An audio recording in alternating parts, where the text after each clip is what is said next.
Wala akong utang na loob sa kanila. Wala silang utang na loob sa akin. Hindi utangan ng loob ito. Hindi kami magkilala, hindi kami magpinsan. Hindi ako naniningin. Trabaho lang ako.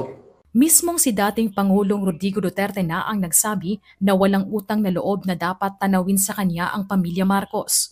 Kaugnay ng pagpapalibing sa mga labi ni former President Ferdinand Marcos Sr. sa libingan ng mga bayani. Ngayong nagkakalabuan na ang samahan ng dalawang pamilya. Nagiging usap-usapan sa social media ang kawalan umano ng utang na loob ng mga Marcos sa dating Pangulo. Sakaling imbitahan siya ng Kamara sa hiwalay na pagdinig, dedepende na raw sa kanyang kalusugan kung makadadalo siya. Hindi naman ako nagpapasuplado. Pero yung testimony ko sa Senate, natanong naman na lang lahat. Yun na yung that will be the meat, yung substance ng testimony ko.